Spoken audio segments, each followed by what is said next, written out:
한때 간증 집회가 굉장히 유행을 했습니다. 사형수가 변하여 전도자가 되었다는 간증, 또는 연예인들도 변화받은 간증들이 굉장히 많았습니다. 간증은 하나님의 이름을 높이고 은혜를 증거하는 것이 간증입니다. 그런데 때로는 자기 자랑을 간증으로 착각을 하는 경우가 많이 있습니다.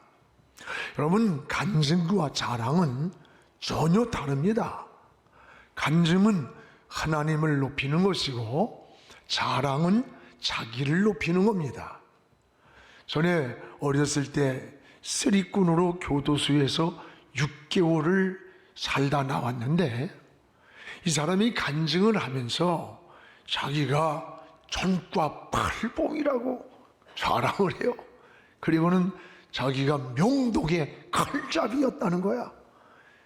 이런 것을 가지고 간증이라고 그래요. 여러분, 이제 나중에 이 사람을 아는 어떤 분이 얘기를 해. 저 사람 면돌칼 가지고 쓰리꾼 한 것이 가지고 명동 칼잡이라고 자기를 자랑하면서 이걸 간증이라고 그런다는 거예요. 여러분, 간증은 자기를 나타내는 게 아니에요. 간증은 예수 그리스도의 은혜를 증거하는 것이 바로 간증입니다. 오늘 말씀은 사도 바울이 주님을 만난 이후에 내 인생이 어떻게 변화되었는지를 고백하고 있는 간증입니다. 바울이 변화받기 전에는 그 모습이 어떤 모습이었고, 내가 다메섹에서 주님을 만난 이후에 내 모습이 어떤 모습이었는지를 고백합니다. 그리고 바울이 예수를 핍박하던 아주 잔인한 사람이었음을 잘 알고 있던 그 유대인들이 바울이 변화받고 간증을 하니까 그 유대인들이 많이 예수님을 믿고 예수님께로 돌아왔다고 했습니다. 그렇습니다. 여러분도 자랑이 아니라 주님을 높이는 간증이 많이 있기를 축복합니다. 그래서 웨슬레는 날마다 간증을 하라는 거예요. 날마다 예수 그리스도의 은혜로 살았음을, 하나님의 은혜였음을 고백하고 간증할 때 하나님은 그 간증을 보장해 주신다고 했습니다. 그렇습니다. 그러면 오늘 바울이 변화받기 전에 어떤 사람이었을까? 오늘 3절에 잘 나와 있습니다. 우리 함께 읽겠습니다. 나는 유대인으로 길리기아 다수에서 났고 이 성에서 자라 가마리알의 문화에서 우리 조상들의 율법에 엄한 교훈을 받았고 오늘 너희 모든 사람처럼 하나님께 대하여 열심히 있던 자다. 바울이 변화받기 전에 이름이 뭐예요? 사울입니다. 오늘 바울은 변화받기 전 모든 게 자기중심적이고 이기적이고 자기 자랑이에요. 오늘 3절에도 마찬가지요. 나는 나면서부터 로마의 시민권자야. 그 당시에 로마가 세계를 지배할 때입니다. 로마 시민권을 가졌다고 하면 어느 누구도 건들 수 없는 신분을 가진 거예요. 요즘 미국이 세계 국제 경찰국이라고 하지만 미국의 시민권은 아무것도 아닙니다. 또한 나는 가마리알 문화생이다. 당시 최고의 랍비들에게 여러분 공부를 배운 사람, 오늘날로 말하면 하버드나 옥스퍼드 출신이라고 하는 굉장한 교만함이죠. 또 사울은 나는 율법학자다. 바리새인 중에 바리새인이고 서기관 중에 서기관이고, 율법학자는 당시에 판결권을 가지고 있어서 내가 사면도 시키지만 감옥에 가둘 수도 있고 사람을 죽일 수도 있고 살릴 수 있는 판결권을 가진 자입니다. 그리고 나는 하나님에 대해서 열심히 있는 자라는 거예요. 그러나 사울이 가진 잘못된 열심은 예수님을 핍박하고 하나님의 뜻을 거스리는 열심이었습니다. 다메섹 도상에서 사람들을 잡아 가두려고 지금 가는 이 열심을 가진 사람이에요. 그런데 변화받기 전 사울의 그 열심, 그건 하나님의 뜻을 거스리고 하나님을 근심되게 하고 하나님의 일을 무너뜨리게 만드는 이 생태계를 파괴하는 자예요. 열심 자체가 나쁜 게 아니에요. 열심이 잘못된 열심이 굉장히 위험한 것이라는 것을 우리가 알아야 됩니다. 그래서 4절에 보면 우리 같이 읽어봅시다. 내가 이 돌을 박해하여 사람을 죽이기까지 하고 남녀를 감옥에 가두었다. 이 지금 사울이 하는 고백이요, 얼마나 나는 하나님 위에 산다, 하나님을 향한 열심이 사람을 죽이는 살인자가 되는 데까지 나갔다는 거예요. 그리고 뭐예요? 내가 이 돌을 박해하여, 이 도가 뭐냐? 십자가의 도, 십자가도. 여러분, 십자가는 고린도전서 1장 18절에 십자가의 도가 멸망받는 사람에게는 미련하게 보이지만 구원받는 우리에게는 하나님의 능력이라고 했습니다. 이 십자가의 도가 뭐예요? 예수 그리스도가 메시아로 오셨다. 그분이 오신 분이 메시아다. 그분이 십자가에 죽으시고 우리를 다시 살렸다. 이 십자가의 도를 전하는 이 사람들을 박해했고 죽이기까지 하는 열심이었다는 거예요. 여러분, 하나님을 향한 열심이 하나님의 뜻을 거스리는 겁니다. 잘못된 열심으로 예수 그리스도를 박해했습니다. 사울은 스데반을 돌로 쳐 죽일 때 그 사람들의 옷을 맡은 자라는 거예요. 그게 무슨 뜻인 거 아니? 스데반을 지금 죽이는 것은 당연한 것이고 그 책임은 내가 지겠다고 하는 표식이랍니다. 사람을 살인하는 데까지 동참했던 열심이에요. 오늘 죽이는 것을 당연히 여기며 동참한 사람, 변화받기 전에 사울의 열심은 하나님을 대적하는 열심, 하나님의 뜻을 거스리는 열심이었고 본질적으로 십자가의 도를 몰랐기 때문입니다. 하나님의 뜻을 몰랐기 때문입니다. 이런 사람이 주님을 만나기 전 모습이에요. 이 모습을 고백하면서 이 변화받은 과정을 소개할 때 이 사울의 과거와 현재의 모습을 너무 잘 알고 있던 유대인들이 야, 진짜 메시아를 만난 사람이구나 하면서 많이 주께로 돌아왔다는 거예요. 여러분도 예수 믿기 전의 모습이 사울과 같은 거예요. 우린 어둠에 있던 자입니다. 어둠의 영이 우리 속에서 우리를 지배하고 있던 자였음을 우리가 깨달아야 돼요. 이런 사울이 예수님을 만났습니다. 그리고 변화받은 간증이 세 가지가 나와요. 여기 6절에 우리 같이 한번 읽읍시다. 가는 중 다메섹에 가까이 갔을 때에 오종쯤 되어 호련히 하늘로부터 큰 빛이 나를 둘러 비쳤다. 하나는 이 사울이 하늘로부터 큰 빛이 비춰올 때 일어난 간증을 하는 겁니다. 예수 믿는 그리스도인들을 박해하고 감옥에 가두고 그들을 그러기 위해서 지금 다메섹으로 가까이 가고 있을 때 호련히 하늘로부터 큰 빛이 그에게 비춰왔다는 거예요. 이 큰 빛이 비춰올 때에 사울의 변화가 시작되었던 거예요.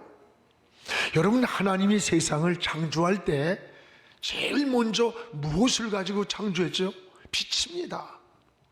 땅이 혼돈했습니다. 공허하고 흑암 위에 있을 때 빛이 있으라 하니까 혼돈이란 말은 무질서한 거예요. 또 여러분, 공허하단 말은 비어있는 거예요. 흑암은 어둠으로 깔려 분별할 수 없는 이 세상을 하나님이 빛으로 세상을 창조했어요. 질서가 잡히고 채워지고 어둠이 물러갔어요. 원래 예수 믿기 전에 우리 인간의 모습은 마치 창조 전에 이 땅과 같은 거예요. 우리의 마음이 여러 혼돈한 겁니다. 무질서한 거예요. 그리고 공허한 거야. 가져도 만족이 없고 쾌락을 누려도 행복을 모르는 거예요. 공허한 삶이에요. 그리고 어둠의 영에게 사로잡혀 있는데 예수의 생명이 우리 안에 들어올 때 질서가 잡히는 거예요. 만족과 기쁨과 평안으로 채워지고 어둠이 물러가게 되는 겁니다. 오늘 여러분, 어둠은 빛으로만 몰아낼 수 있습니다. 오늘 이 안에 있는 수많은 여러분들이 이 불이 나갔을 때 아무리 힘을 뻗어도 이곳에 이 어둠은 사라지지 않습니다. 스위치 하나만 키면 이 어둠은 사라지는 거예요. 그렇습니다. 그래서 예수님은 이 세상에 빛으로 오셨습니다. 또 하나님이 빛입니다. 성령님이 빛이십니다. 오늘 빛이 우리의 심령에 비춰올 때, 여러분의 가정에 비춰올 때, 이 세상에 비춰올 때에 어둠이 물러가는 거예요. 평화가 이루어지고 질서가 잡히게 되는 겁니다. 바울의 변화는 하늘로부터 내린 이 생명의 빛이라고 했어요. 하늘로부터 빛이 비춰올 때에 사울이 아니라 바울로 변화되었던 겁니다. 우리도 빛 가운데 살기를 기도해야 돼요. 전 좋아하는 성경 구절이 있습니다. 요한일서 1장 7절입니다. 우리 한번 같이 읽어보겠습니다. 그가 빛 가운데 계신 것 같이 우리도 빛 가운데 행하면 우리가 서로 사귐이 있고 그 아들 예수의 피가 우리의 모든 죄에서 깨끗하게 하실 것이라. 하나님이 빛 가운데 계시는 것처럼 우리도 빛 가운데 살아가면 하나님과 우리가 서로 사귐이 있고 교제가 이루어지고 그 아들 예수 그리스도의 피가 우리를 깨끗하게 하신다는 약속이에요. 여러분, 지금 나는 서 있는 자리가 어디입니까? 빛 가운데 서 있습니까? 어둠 가운데 서 있습니까? 여러분이 살아가는 삶의 현주소를 돌아보시기 바랍니다. 내가 어둠에 서 있다면 그 어둠에서 나오시기를 바랍니다. 빛 가운데로 나오는 거예요. 오늘 사울은 이 빛 가운데로 올 때에 따라해봐요. 땅에 엎드러지는 변화를 받았습니다. 하늘로부터 빛이 비춰올 때에 일어났던 간증과 동시에 그 빛이 사울에게 비춰올 때에 자기는 엎드러지는 이런 고백을 하는 거예요. 오늘 여러분, 여기에 7절을 우리 같이 한번 읽어보겠습니다. 내가 땅에 엎드러져 들으니 소리 있어 이르되 사울아 사울아 네가 나를 박해하느냐. 오늘 사울의 변화는 땅에 엎드러지는 변화예요. 하늘로부터 그 빛이 비춰올 때에 그 빛 가운데 자기도 모르게 엎드러지는 거예요. 이 엎드러졌다는 이 말은 망했다는 말이 아니에요. 실패를 말하는 게 아니에요. 오히려 새로워지는 삶을 말하는 거예요. 오늘 우리도 저와 여러분도 엎드러져야 되는 거예요. 우리 육의 것들이 엎드러지고 내 생각이 엎드러지고 내 방법이 엎드러지고 교만이 엎드러져야 되는 거예요. 이것은 망하는 게 아니에요. 새로워지는 거예요. 여러분, 토기장이 그러니까 누굽니까? 하나님이에요. 하나님이 우리를 깨지고 부서지고 엎드러질 때 우리를 새 사람으로 만들어 주시는 겁니다. 하나님 앞에 엎드러지지 못한 자아가, 또 우리 육신의 소욕들, 쓴뿌리가 우리 속에서 잠재해 있을 때 여러분, 신앙이 자꾸 걸려서 넘어지는 장애물이 된다는 것을 기억하시기 바랍니다. 야고비의 생애를 보세요. 야고비가 약복강변에서 변화의 전환점이 왔습니다. 환도뼈가 부러지던 그 시간이었어요. 더 이상 자기 힘으로 도망을 할 수 없고 싸울 수도 없고 그런 자기의 환경이 왔을 때 엎드러지는 거예요. 그때 야고비가 비로소 하나님을 의지하는 겁니다. 그리고 야고비가 뭐래요? 하나님, 나는 하나님 없이 살 수 없습니다. 하나님이 축복하지 않으면 일어설 수도 도망갈 수도 없습니다.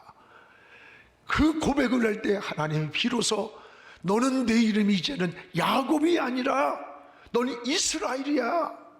야곱이란 말이 뭐예요? 환난자란 뜻이에요. 환난자로 살던 내가 이제는 이스라엘이 되었다. 언제? 환도뼈가 부러지고 하나님만 의지하지 않으면 살 수 없노라고 고백하던 그 시간이에요. 야고비의 생애가 어떤 모습입니까? 야고비는 하나님의 자녀임에는 불명한데, 그러나 그는 이름이 야곱이에요. 야곱이란 말은 환난자란 뜻이에요.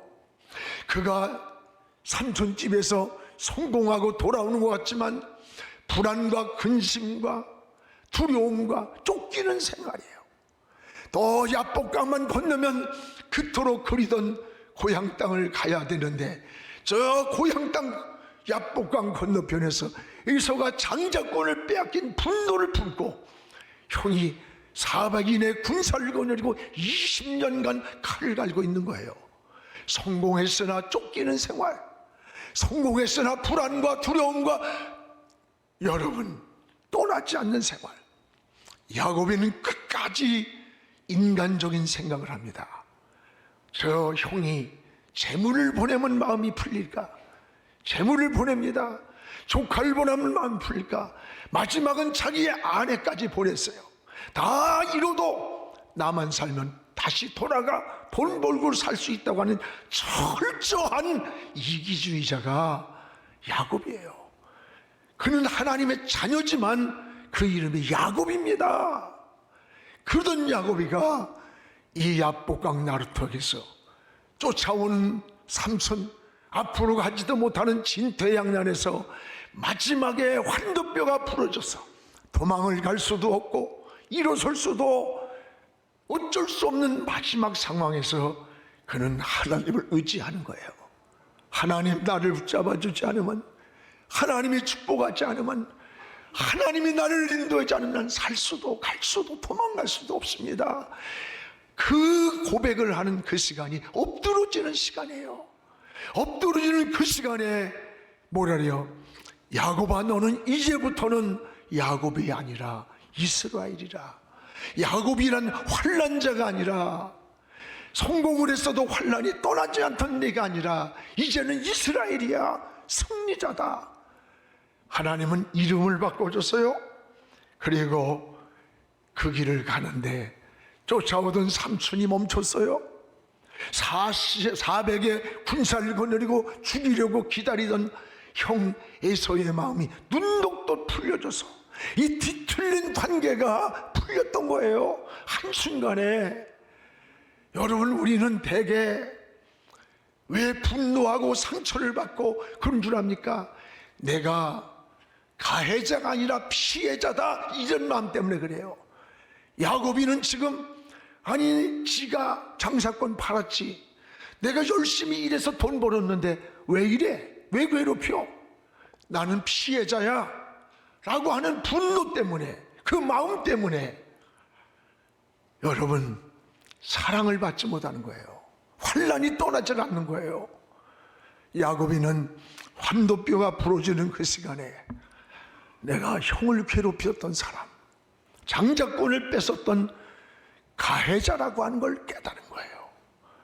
오늘 여러분이 가해자라고 할 때 내 마음에 용서가 되고 사랑을 구하고 용서를 구할 수 있는 거예요. 하나님은 그 순간에 얽힌 뒤틀린 관계를 다 풀어줬어요. 오늘 여러분 무엇인가 마음속에 아직도 내가 야곱 같은 마음, 나는 피해자라는 피해의식을 가지고 가정에서 사회에서 살아갑니까? 그 사람 마음에는 쓴뿌리가 있고 분노가 있고 미움이 있고 불평이 있는 거예요. 왜? 억울하다 이거예요. 억울하다. 내가 어쩌다가 저런 남편 만나가지고 내 인생이 이따구로 됐나? 어쩌다가 저런 일편내 만나가지고 내가 이렇게 시달리나? 뭐 이러면서 이게 피해의식이에요. 오늘 야곱이는 피해자가 아니라 내가 형의 마음을 아프게 한 가해자라고 하는 시간에 모든 문제는 풀리는 거예요. 사랑하는 여러분, 오늘 우리는 하나님 앞에 엎드러지지 못한 것 때문에 가정에서도 불화가 생기고 사회에서도 분노하고 미워하고 원망하며 사는 거예요. 오늘 하나님 앞에 사울이 빛 가운데 엎드러지는 그 시간, 그 삶은 사울이 아니라 바울이 되었던 겁니다. 오늘도 하나님 앞에 내 생각과 내 방법과 내 아집과 내 이기적인 것들이, 육신의 소욕들이 쓴 뿌리가 오늘 사울처럼 하나님 앞에서 다 엎드러지는 이런 삶의 변화가 일어나서 야곱이 아니라 이스라엘이 되기를 주의 이름으로 축원합니다. 여러분, 또 하나 사울이 엎드러질 때 주님의 음성을 듣는 놀라운 간증입니다. 오늘 7절을 우리 다시 한번 읽겠습니다. 내가 땅에 엎드러지는 들으니 소리 있어 이르되 사울아 사울아 내가 왜 나를 박해하느냐. 오늘 땅에 엎드러진 사울에게 처음으로 주의 음성이 들려왔던 겁니다. 엎드러진 사울에 들려온 주님의 첫 음성이 뭐예요? 너 왜 나를 핍박해? 왜 너 나를 괴롭히니? 그때 뭐라, 내가 언제 괴롭혔습니까? 근데 뭐라고 합니까? 예수 믿는 사람들을 핍박하고 괴롭힌 거는 바로 주님께 한 짓이라는 거예요. 그렇습니다. 여러분, 교회를 핍박하고 성도를 괴롭히는 거는요, 예수님을 괴롭히는 것이라는 것을 꼭 알아야 돼요. 예수의 이름 까닭에 그래서 핍박을 받을 때 오히려 즐거워하라. 왜? 하늘의 상이 크다는 거예요. 성도를 사랑하는 것은 주님을 사랑하는 겁니다. 성도들을 섬기는 것은 주님을 섬기는 마음이에요. 오늘 여러분, 예수의 이름으로 소자에게 냉수한 검을 대접한 것도 주님은 그 상을 잃지 않는다 그랬어요. 선지자를 섬겼느냐? 그게 사람에게로 끝나는 게 아니라 선지자가 받을 복을 주신다는 거예요. 사랑하는 여러분, 이웃에게 예수님의 이름으로 도움이 꼭 필요한 사람이 우리 곁에 있다면 그에게 예수님의 사랑을 가지고 그 사랑을 나누고 베풀었다면 바로 주님께 한 겁니다. 여러분, 주님을 만나고 있는 거예요. 우린 주님이 지금 여기 와서 계신다면 옷을 해주고 뭐든지 내가 드리겠다고 할 수 있어요. 그러나 주님은 여러분이 살고 있는 삶의 현장에서 여러분의 손길이 아니면, 여러분이 돌봐주지 않으면, 여러분이 붙잡아주지 않으면 일어설 수 없는 그곳에 예수의 이름으로 베푼 사랑이, 그 손길이 거기에 주님이 계신 거예요. 우리는 늘 주님을 만나고 있다는 마음을 가지고, 우리 그리스도인들이 의식주를 해결하고 나 하나 배부르고 잘 먹고 성공했다고 행복한 게 아니에요. 내게 여러분 좋은 조건이 있다면 내가 주님의 이름으로 나에게 이 은혜를 누구와 나누기를 원할까? 내 주신 건강을, 내 재능을, 또 내 소유를 가지고 함께 나눌 때 그곳에 주님이 계시고 주님께 하는 거예요. 우리 교회가 이제 42주년을 보내면서 지금 개척부터 20년까지의 사역을 성장기로 봐요. 20년부터 40년까지의 사역은 성숙기였다면 이제부터의 사역은 뭘까? 다음 세대를 세우는 겁니다. 그리고 통일 시대를 준비하는 거예요. 그리고 우린 이웃을 섬기면서 선교하면서 나가는 이런 우리 영안교회가 되어지기를 주의 이름으로 축복을 합니다. 기도하겠습니다.